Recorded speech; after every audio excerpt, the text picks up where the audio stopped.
Cyrus Kritikos adalah seorang pemburu hantu yang sedang dalam misi untuk menangkap hantu jahat yang disebut Juggernaut. Bersama dengan timnya termasuk Dennis Ravkin, seorang cenayang yang bisa melihat kehidupan masa lalu, sekarang dan masa depan, meskipun hanya sekilas. Mereka berhasil melacak keberadaan hantu Juggernaut. Sayangnya situasi berubah menjadi tidak terkendali, ketika hantu Juggernaut menyerang dan membunuh hampir seluruh kru dari Cyrus. Meskipun pada akhirnya, mereka berhasil mengurung hantu Juggernaut dalam ruangan yang diberi mantra penghalang, Damon, rekan dari Cyrus dan termasuk dengan Cyrus, tewas dalam penyerangan tersebut. Cerita akan berlanjut pada kehidupan seorang pria bernama Arthur Kritikos. Dia mengalami duka yang mendalam setelah istri tercintanya meninggal dalam suatu kebakaran besar di rumahnya. Arthur adalah seorang guru matematika dan juga keponakan dari Cyrus. Karena memiliki masalah keuangan, Arthur terpaksa tinggal di apartemen kecil bersama dua anak tercintanya, yaitu Bobby dan Katie, termasuk pengasuh anak bernama Maggie. Datang seorang pengacara bernama Ben Moss, membawa amanah terakhir dari Cyrus Kritikos. Ben menunjukkan video Cyrus pada Arthur dan keluarganya, mengenai warisan berupa rumah besar yang dimiliki oleh Cyrus. Arthur bersama anak-anaknya, tentu saja senang mendengar kabar mengenai rumah warisan tersebut. Terutama karena permasalahan keuangan dan juga apartemen mereka saat ini, yang sudah tidak layak ditinggal oleh 4 orang. Tanpa berlama-lama, Ben membawa Arthur sekeluarga untuk melihat rumah baru mereka. Di sana, mereka bertemu Dennis Ravkin yang menyamar sebagai petugas listrik, agar bisa masuk ke dalam rumah. Selain besar dan megah, rumah itu memiliki struktur yang sangat unik, sebagian besar terbuat dari kaca yang bertuliskan frasa Latin. Dennis mencurigai bahwa rumah ini dipakai untuk mengurung para hantu. Namun untuk itu, dia perlu membuktikannya sendiri. Saat Arthur dan keluarganya sedang menikmati suasana rumah, Dennis menelusuri tempat di dalam rumah untuk mencari tahu. Ternyata dugaannya tepat, dia melihat beberapa penampakan hantu. Dennis pun langsung bergegas untuk memberitahu pada Arthur tentang arwah-arwah penasaran yang berada dalam rumah itu. Dia menasihati Arthur untuk segera meninggalkan rumah tersebut sebelum terlambat. Ben yang sudah selesai dengan tugasnya, pergi mengambil sejumlah uang yang dijanjikan padanya, setelah berhasil membawa Arthur dan keluarganya ke rumah tersebut. Tanpa disengaja, dia melepas segel rumah dan membuat para hantu terbebas. Arthur harus menemukan anak-anaknya sebelum hal buruk terjadi pada mereka. Di saat yang sama, Bobby sedang asik mengendarai skuternya mengelilingi rumah besar dan membuat Maggie kewalahan. Di tempat lain, Katie menemukan suatu ruangan mewah dengan kamar mandi di dalamnya. Katie telah lama ingin memiliki kamar tidur dengan kamar mandi tersendiri, karena di apartemen yang sempit, mereka harus saling berbagi ruangan. Tanpa dia sadari, kamar itu juga dihuni oleh hantu wanita yang semasa hidupnya adalah seorang wanita yang sangat cantik, namun sering diperlakukan tidak sopan oleh para pria. Karena selalu merasa dirinya kurang sempurna, dia melakukan operasi untuk mempercantik dirinya. Setelah serangkaian operasi yang gagal pada dirinya, dia pun mengakhiri hidupnya.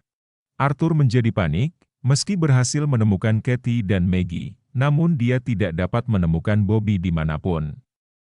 Bobby yang terpengaruh suara-suara aneh, mengira itu adalah Maggie dan mengikutinya sampai ke ruangan khusus di bawah tanah. Bobby yang telah tersesat, tiba-tiba diganggu oleh para hantu. Dimulai dari hantu wanita yang terikat, kemudian hantu potongan tubuh. Bobby yang sangat ketakutan berusaha melarikan diri, namun dia tidak dapat keluar dari sana. Sampai pada akhirnya Bobby bertemu dengan hantu ibunya yang berusaha menghindarkannya dari para hantu lain yang ingin mengganggunya. Di tempat lain, Dennis mencoba meyakinkan Maggie dengan menyuruhnya memakai kacamata spektral, yang membuatnya dapat melihat hantu. Dennis dan Maggie yang telah terpisah dari Arthur dan Kathy, mendapat serangan dari para hantu ganas. Dennis juga bertemu hantu anak besar dan hantu ibu yang cacat. Di tempat lain, ketika Kathy memakai kacamata spektral, dia diserang oleh salah satu hantu paling ganas, yaitu Jakal. Melihat ini, Arthur berusaha menyelamatkan putri tercintanya. Untungnya, seorang pemburu hantu bernama Kalina datang dan menyelamatkan mereka. Mereka menarik Kathy dan berlindung di balik kaca yang memiliki mantra penangkal hantu. Akhirnya mereka berhasil lolos dari serangan Jakal. Kalina menjelaskan bahwa rumah ini dikendalikan oleh mesin yang disebut Basileus, yang mengurung 13 hantu zodiak hitam di dalamnya. Tiba-tiba Kathy menghilang. Saat Arthur berusaha mencarinya, mereka bertemu dengan Dennis dan Maggie. Di dalam ruangan, Kalina menceritakan mengenai mesin Basileus, yang membutuhkan para hantu zodiak hitam untuk membuka Ocularis Infernum atau yang disebut mata neraka.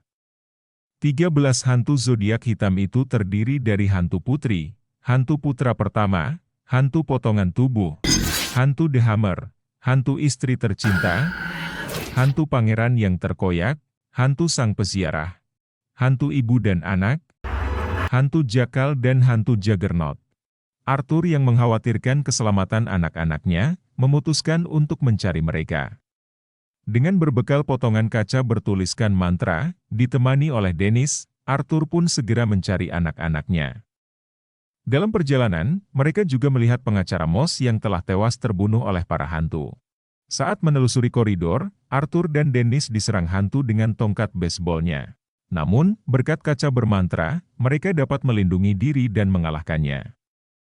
Ketika hantu The Hammer muncul, Dennis langsung membarikade Arthur dengan kaca bermantra untuk melindungi Arthur, sedangkan Dennis mati-matian bertahan dari serangan The Hammer.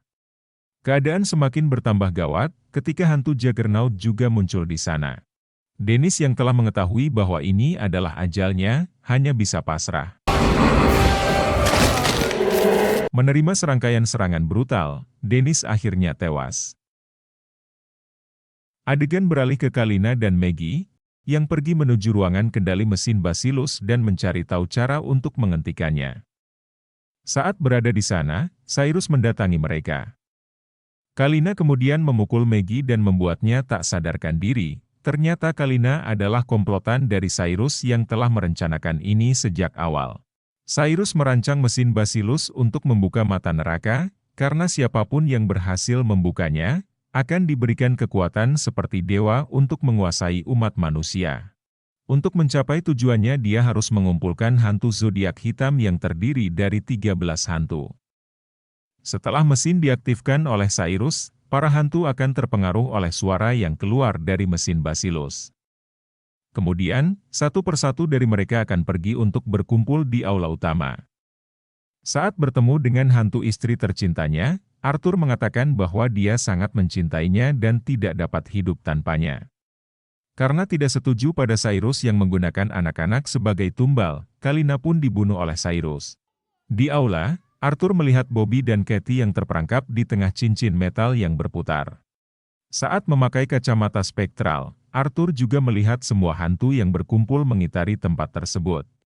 Setelah melihat dan menghitung dengan teliti, Arthur mengetahui bahwa yang berkumpul di sana hanya 12 hantu.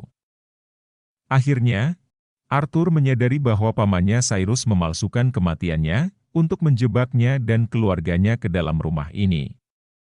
Cyrus menginginkan Arthur sebagai hantu ke-13, karena sesuai dengan persyaratan hantu zodiak hitam, yaitu hantu pria yang patah hati ditinggal istri tercinta. Arthur berusaha melawan pamannya Cyrus, namun dia tidak dapat menang. Untungnya Maggie yang berada di ruangan kontrol, mengacak-acak sistem di sana, menyebabkan terjadinya gangguan pada mesin. Para hantu pun terbebas dari pengaruh mesin dan menyerang Cyrus. Mereka melemparnya ke dalam cincin yang berputar, menyebabkan tubuhnya hancur berkeping-keping.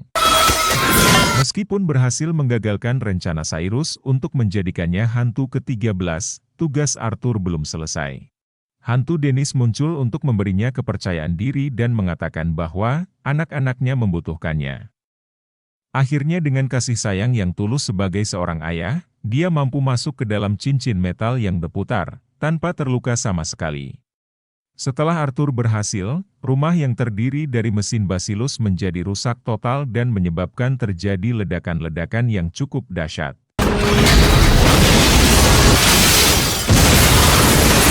Setelah mesin Basilus hancur, maka tidak ada lagi yang tersisa dari rumah itu. Para hantu yang terkurung pun dapat terbebas dan pergi dengan tenang. Sebelum kembali ke alamnya dengan tenang, arwah istri Arthur kembali muncul untuk mengucapkan perpisahan terakhir.